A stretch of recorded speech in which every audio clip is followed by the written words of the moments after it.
Stoichiometry.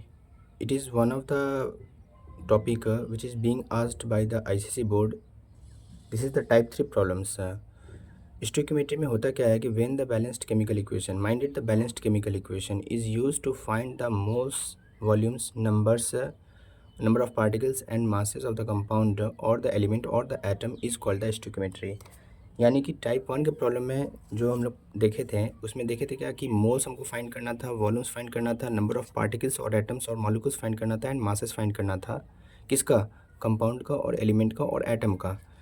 तो वो separately हम लोग फाइंड किए थे। लेकिन स्टोइकियोमेट्री में क्या होता है कि जब हम लोग balanced chemical equations, whenever we use the balanced chemical equations to find these all 4 topics, moles, volume, number of particles और the masses of the separate compound or the element or the atom is known as the stoichiometry.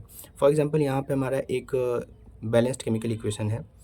इस balanced chemical equation में हम देख रहे हैं क्या कि अगर हमको NaCl और सिल्वर नाइट्रेट दोनों रिएक्टेंट को अगर कंबाइन करके हमको सोडियम नाइट्रेट मिल रहा है और सिल्वर क्लोराइड मिल रहा है, तो यहाँ पे हमसे क्वेश्चन इस तरह पूछा जाएगा कि अगर हम NaCl, ये NaCl अगर हम 10 ग्राम लेते हैं, फॉर एग्ज़ाम्पल 10 ग्राम लेते हैं और हमको यहाँ पे NaNO3 अगर हमको मिलता है, से मान लो तुम इसको, यहाँ पे हमको मिलता है 5 ग्राम। तो क्वेश्चन हमसे ये पूछ सकता है किसी भी एक रेलिवेंट टॉपिक को लेके कि बताइए अगर हम 10 ग्राम यहाँ पे सोडियम क्लोराइड ले रहे हैं तो बताइए हमको यहाँ पे जो NaNO3 बनेगा, या सपोज़ यहाँ पे 5 ग्राम नहीं है, यहाँ पे अगर हमको मिलता है 5 ग्राम AgCl सिल्वर क्लोराइड, 5 ग्राम यहाँ हमको मिलता है, तो हमसे पूछेगा कि इस रिएक्शन में, इस बैलेंस केमिकल इक्वेशन में अगर हम 10 ग्राम सोडियम क्लोराइड लेते हैं तो हमको यहाँ पे सोडियम नाइट्रेट कितना बनेगा, कितना ग्राम यहाँ पे बनेगा। तो इस टाइप का जो रेलिवेंट प्रॉब्लम होता है ना, वो स्टोइकियोमेट्री में आता है। ये तो हो गया मास के रिगार्डिंग, यानी जो मास हम यहाँ पे देख रहे हैं उसके रिगार्डिंग हो गया। ऐसे भी पूछ सकता है कि अगर हम यहाँ पे एक मोल हम लेते हैं सोडियम, 1 मोल सोडियम क्लोराइड लेते हैं, 1 मोल, तो बताइए हमको यहाँ पे कितना मोल बनेगा सोडियम नाइट्रेट। या ऐसे ही पूछ सकता है कि अगर यहाँ पे नंबर ऑफ़ पार्टिकल्स हम यहाँ पे सोडियम क्लोराइड का अगर लेते हैं, 4 नंबर ऑफ़ पार्टिकल्स में 4 नंबर ऑफ़ मॉलिक्यूल्स लेते हैं, तो बताइए हमको यहाँ पर सोडियम नाइट्रेट कितना बनेगा। तो इस टाइप के प्रॉब्लम में जो है स्टोइकियोमेट्री में हमको देखना पड़ेगा कि टाइप 1 में हम लोग देखे थे कि मास, मोल, वॉल्यूम, नंबर ऑफ़ पार्टिकल्स और नंबर ऑफ़ एटम्स, ये चारों चीज़ जो है हम लोग सेपरेटली फाइंड किए थे। वहाँ पे कोई बैलेंस केमिकल इक्वेशन नहीं था, लेकिन यहाँ पे बैलेंस केमिकल इक्वेशन भी रहेगा। बैलेंस केमिकल इक्वेशन में हमको पहले जो केमिकल इक्वेशन दिया रहेगा उसको हमको बैलेंस करना पड़ेगा। बैलेंस करने के बाद देखो, बिना बैलेंस किए हुए तुम इसको नहीं फाइंड कर सकते हो, ये चारों चीज़ को तुम नहीं फाइंड कर सकते हो। First of all we have to do the balancing and then what we have to do, we have to find these all things whatever the question is given to us. इसमें एक और important बात क्या है कि इसमें हमको देखना पड़ेगा कि 2 वेरिएबल को सिलेक्ट करना पड़ेगा। ऐसा नहीं कि चारों का चारों को तुम ले लोगे। 2 वेरिएबल का मतलब क्या है कि अगर यहाँ पे हमको NaCl दिया हुआ है, ये NaCl, और हमको गिवन इन्फॉर्मेशन क्वेश्चन में अगर दिया हुआ है सोडियम नाइट्रेट के बारे में, तो हम इन्हीं दोनों वेरिएबल्स को एक्सेप्ट करेंगे। इन दोनों को लेने का कोई ज़रूरत नहीं है क्वेश्चन को सॉल्व करने के ड्यूरेशन में फॉर द स्टोइकियोमेट्री। यहाँ पे एक रेलिवेंट क्वेश्चन है स्टोइकियोमेट्री बेस्ड पे कि calculate the mass of the magnesium oxide. यहाँ पे मास ऑफ द मैग्नीशियम ऑक्साइड पूछ रहा है which would be obtain by burning 120 gram of the magnesium.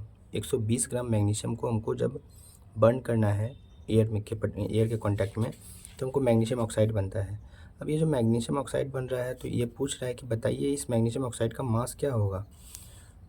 Already हम लोग बात किए थे कि यहाँ पे हमको 4 चीज़ पूछेगा स्टोइकियोमेट्री में। वो 4 चीज़ क्या है? एक मोल है, वॉल्यूम है, नंबर ऑफ़ पार्टिकल्स है या मास है। ये 4 चीज़ पूछेगा।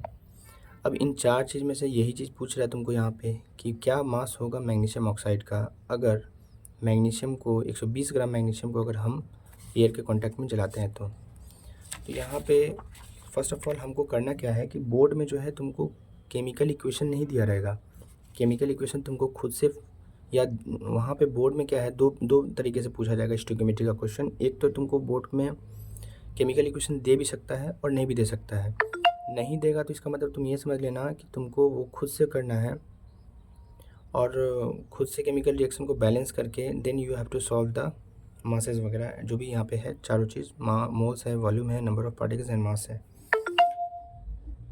यहाँ पे जो है, यहाँ पे बैलेंस केमिकल इक्वेशन में क्या है कि सबसे पहले मैग्नीशियम है। मैग्नीशियम जब हवा के कांटेक्ट में जलता है O2 तो O2 से रिएक्शन करने के बाद ये बनाता है मैग्नीशियम ऑक्साइड, यानी मैग्नीशियम ऑक्साइड बना रहा है। अब यहाँ पे हमको ये तो रिएक्शन हम लिख दिए हैं, लेकिन इसको बैलेंस करना ज़रूरी है। यहाँ पे देखो O2 है, O2, और यहाँ पे क्या है, सिंगल O है, तो ये तो बैलेंस है नहीं, तो इसके पहले हमको 2 लगाना पड़ेगा। और यहाँ पे हमारा 2 मैग्नीशियम, यहाँ पे तो एक ही मैग्नीशियम है, यहाँ पे 2 मैग्नीशियम हो गया, तो यहाँ पे भी हमको 2 लगाना पड़ेगा।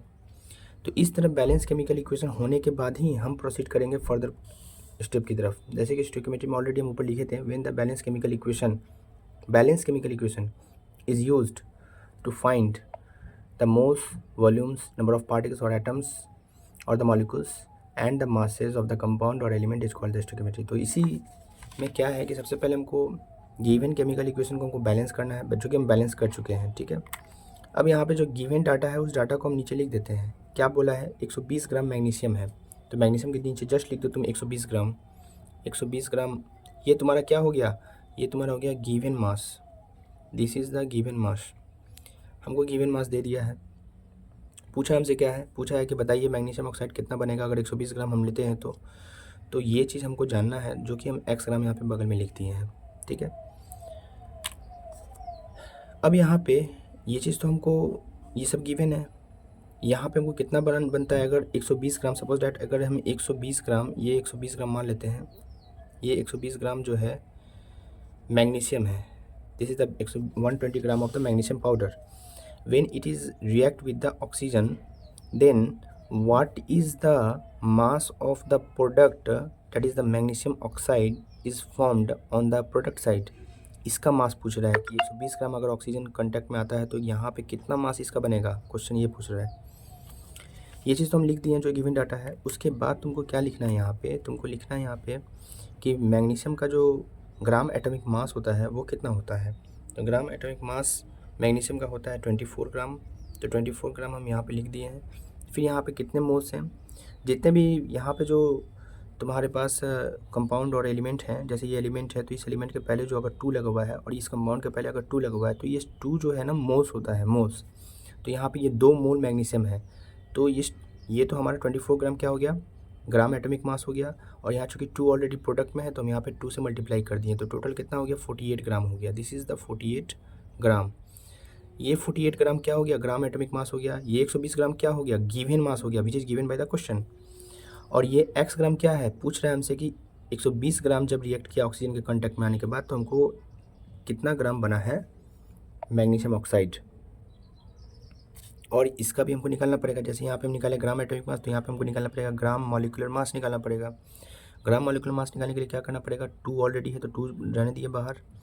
ब्रैकेट के अंदर में क्या है, 24 है, 24 प्लस ऑक्सीजन का एटॉमिक मास 16 होता है, 16। सबको सॉल्व करने पे हमको 80 ग्राम आ जाएगा। तो एक 80 ग्राम हो गया, एक 48 ग्राम हो गया, एक 120 ग्राम हो गया और एक x ग्राम हो गया। अब इनको करना क्या है, तुमको क्रॉस मल्टीप्लिकेशन कर देना है, जो कि हम स्टेप 1 में टाइप 1 के क्वेश्चन में बताए थे।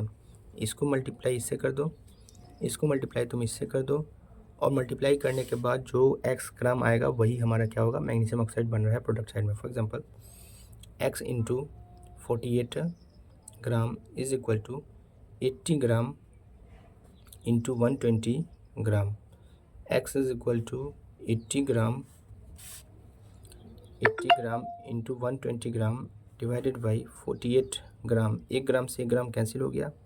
अब यहाँ पे जो है इसको कैंसिल आउट करने के बाद मेरे पास जो प्रोडक्ट बनता है वो होता है 200।